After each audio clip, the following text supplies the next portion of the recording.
Hey my friends, I'm Cory and welcome to this new video. It's a bit late and scheduled, but now that things have calmed down, I felt it was a good time to discuss the latest Warhammer 40k lore update, just because I think it's quite funny that there's been some drama over the idea that a fictional army of plastic toy soldiers in a tabletop wargame can now have a female counterpart.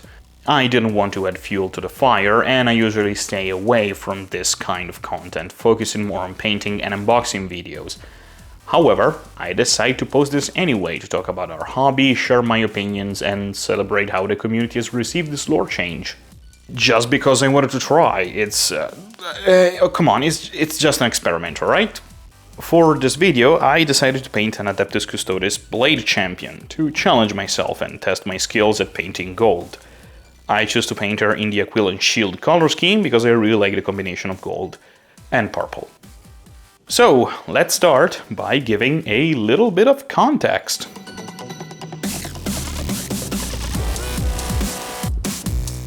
Okay, so this part is for those of you who don't really know and don't really care about the drama, if you just want to catch up on the latest news, even though it's really old at the moment, but who cares?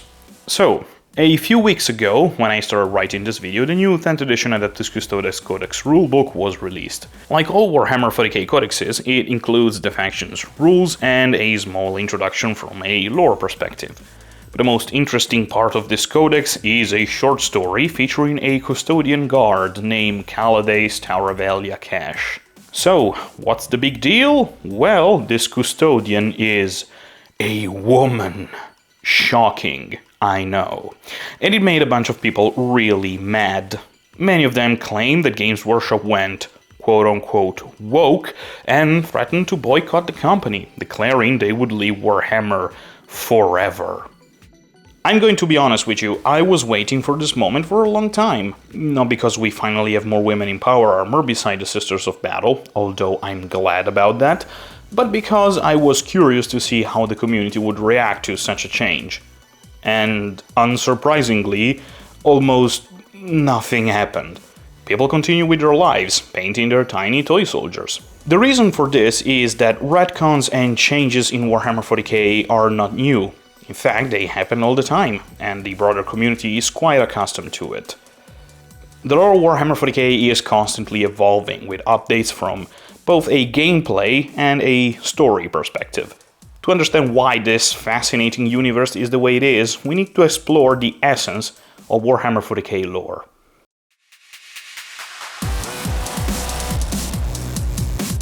When we look at the lore of a fictional universe, we generally associate its stories and events as foundational elements from which the entire setting expand. For example, The Hobbit and The Lord of the Rings, being Tolkien's most iconic works, act as the foundation for Middle-earth, from which all other media, such as movie, TV series, tabletop war games, and video games, draw inspiration. These expansions must follow the rules established by Tolkien when he created Middle-earth. But Warhammer 40k and other Games Workshop miniature wargame don't work that way, and never have. Let's use female space marines as an example, since this concept has been controversial within the Warhammer 40k community, for some reasons. Most of us know how much controversy this topic can generate, and I learned this the hard way when I posted this video review right here some times ago in my channel, suggesting to put a woman's head on a space marine body, only to receive a barrage of online harassment and even death threats. However, the concept of female space marines existed back in the 1980s, during the first edition of Warhammer 40k Rogue Trader. Technically they weren't called space marines, but rather female warriors, but conceptually they were space marine, and also their power armor was identical to that of other space marines. The reason why female space marine aren't part of today's lore is due to a business decision. Those models didn't sell well in the 80s and 90s, leading Games Workshop to discontinue them. And this isn't my personal speculation, by the way. These are the words of Alan Merritt, Games Workshop design manager during that time. So, when I say that Warhammer 40k doesn't follow the same rules as other franchises in developing its lore, it's because the lore is, to an extent, less important than the game itself. Games Workshop is primarily a miniature manufacturer, and the lore exists as a supplement to the miniatures wargame, not the other way around. Most of us tend to forget this, but lore serves to provide stories and context for the miniatures. It doesn't carry as much weight as we might think. This, of course, doesn't mean that enjoying the lore makes you any less valuable to the community. I too enjoy the lore and have spent countless hours reading Warhammer novels and listening to Warhammer lore channel while painting my models. However, I'm also aware that the lore will change to accommodate new models and maintain the game's appeal. If by some statistically impossible chance everybody stopped buying Space Marines, Games Workshop would likely phase them out and alter the lore accordingly. With this in mind, it's not surprising to see the lore change with multiple retcons and updates over time as new miniatures are released. It happened back when Warhammer 40k went from its first edition called Rogue Trader to the second edition. Hey, it's Cory from the future here. When discussing the Rogue Trader example with some of my friends, they pointed out that it doesn't really count because it's a very old edition and kind of a test run for what Warhammer 40k would become. I have to be honest with you, that's objectively wrong. Just because it wasn't called first edition doesn't mean it doesn't count, and here's why. First, after Rogue Trader, Warhammer 40k's second edition was released, making Rogue Trader the official first edition. Second, it still has a community that plays it to this day, which makes it quite relevant. Oh, and also, can someone please explain to me why Rogue Trader doesn't count as an example when discussing how Warhammer 40k's lore has changed since the beginning, but a business decision based on model not selling well in England in the late 80s is a perfectly valid and indisputable reason why we can't have female Space Marine in 2024. Anyway, sorry for the interruption. Let's continue the video. More lore change and retcons also occurred with the Necrons and the Tau, whose entire culture, objective and social structure have changed over time, making them significantly different from the original concept.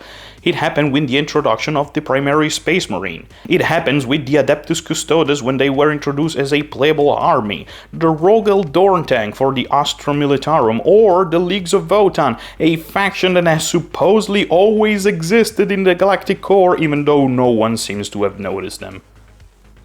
Sure, this lore change and retcons received some backlash, but people generally moved on, happy to have more models to paint. However, why does a search for female Adeptus Custodes on YouTube yield a fair number of videos suggesting that the entire Warhammer fanbase is revolting against Games Workshop, as if this is the end of Warhammer? Alright, this might sound somewhat controversial, but after seeing this kind of drama repeat every time there's a push for more diversity and representation in the hobby, I'm pretty confident in saying that this is, for the most part, an external psyop. All these quote-unquote content creators, with their AI-generated thumbnail featuring rainbow-colored power armor and poorly photoshopped images of Henry Cavill, don't actually care about the hobby.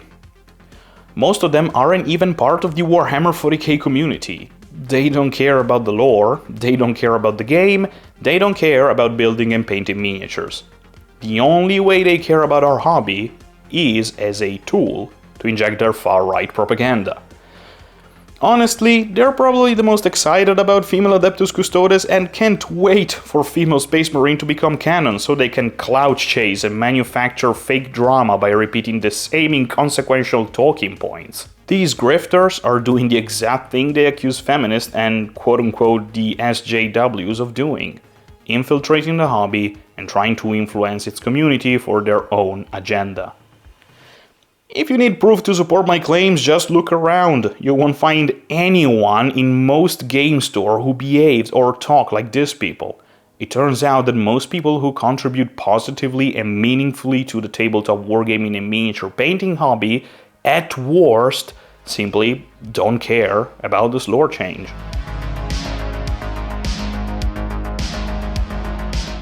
So, how did the broader community react to this change? As I mentioned earlier, in my opinion, it was in the best way possible. Most of the community seems unbothered or even thrilled by it. I've seen plenty of hobbyists creating fan art of female custodes, others converting their minis with a simple head swap or a complete rework using female Stormcaster Turner from Age of Sigmar, and even 3D Sculptor creating amazing STL files of female custodes ready to be printed within a day or two after the reveal. You might think this is a personal echo chamber, and honestly, I thought so too. However, I wanted to make a little experiment, and I decided to step outside the usual subreddits I frequent, like the pristine and radiant boundaries of Sigmarxism, and wandered into the other subreddit, like r/Warhammer 40k, r/Warhammer, r/Warhammer 30k, 40k lore, and even Grimdunk, as well as the main Adeptus Custodes subreddit. And I didn't find any posts militantly opposing this lore change. Maybe such posts were there, but got deleted to avoid drama, further proving that in the end this hobby is about one thing: a game where most of us want to build, paint, and play with our tiny plastic toy soldiers, and we're more than happy to welcome more people to the hobby. That said, there have been some criticism regarding this new lore update, criticism that I consider not only valid, but also ones I agree with.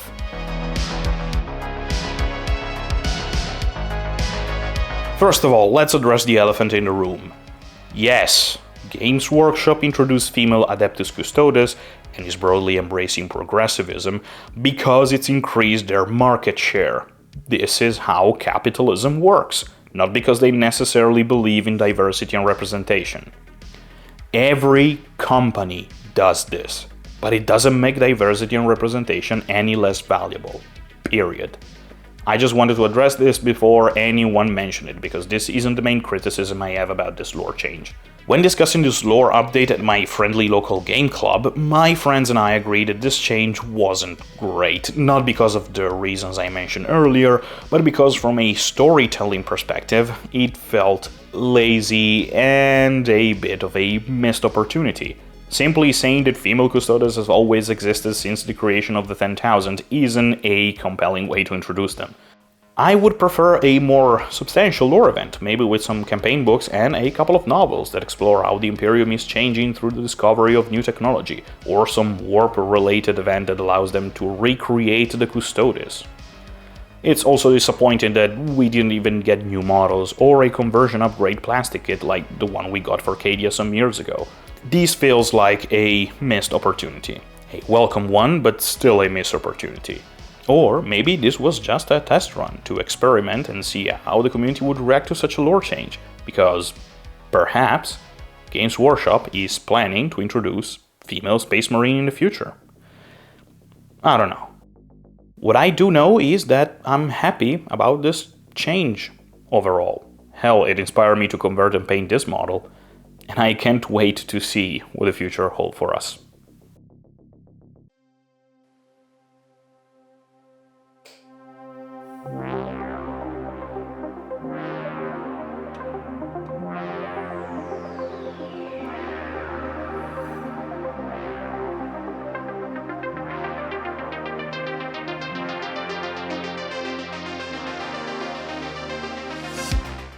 Hey my friends, if you stay with me until the end of the video, thank you very much. I know that most of you, or maybe all of you, wasn't actually expecting me to actually talk about this little drama, because as I said at the beginning, I tend to stay away from this kind of content. I don't really like them, but you know, after witnessing all of this video, and there are still some people that are actually still talking about this thing and are still very mad about this thing, I wanted to share my opinion.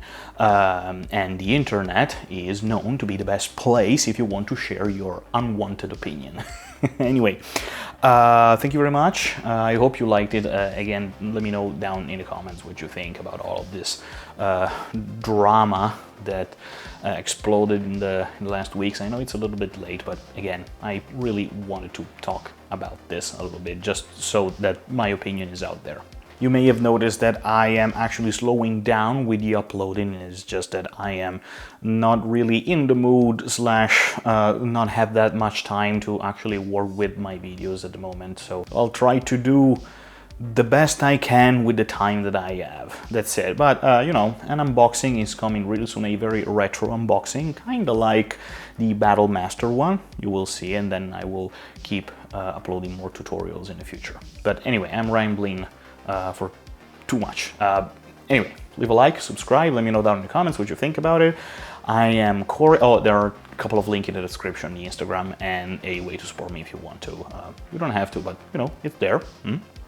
Anyway, I'm Cory, and I hope to see you the next time. Ciao, ciao.